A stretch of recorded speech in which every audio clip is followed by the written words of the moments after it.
My marriage was on the brink of divorce. I was looking to leave my husband.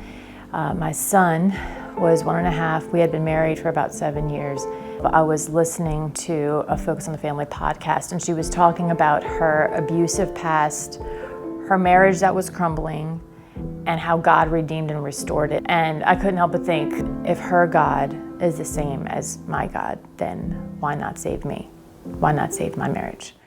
I just fell to my knees and told God I needed him. My salvation prayer was on the floor in my living room. And from there, I sensed the Holy Spirit tell me to go to my closet.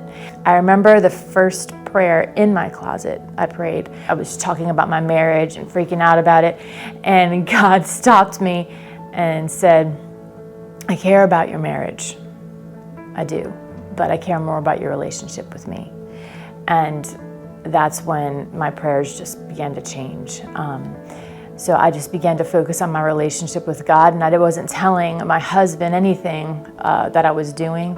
And I thought of a college roommate that I had, and I knew she was a Christian. And I said, well, maybe she'll go to dinner with me. I hadn't seen her in years. And she said, sure. And she said, hey, why don't y'all watch this movie called Fireproof? And she didn't tell me what it was about. I had no idea. I think that weekend or something, I mentioned to my husband, again, we were still strained. I just said, hey, you want to watch a movie together? And he said, sure. I put on the movie, and immediately there's like a couple arguing. And I was like, okay, what is this movie about? And then they start talking about God, and I was like, oh, right, what's going on? And so my husband and I were sitting on the couch, like, I was here and he was there, and I would not even look over to him because I was too nervous as to how he would react.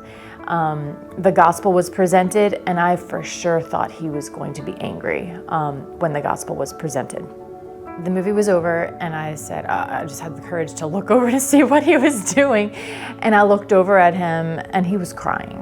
Tears were streaming down his face, and he looked at me, and he said, I want to love you like that. And it still amazes me. I mean, it truly does, because I had not said a thing to him. I had only been praying for him.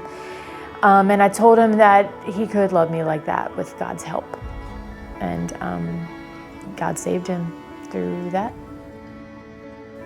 My family would be completely different were it not for that Focus on the Family broadcast that the Lord used.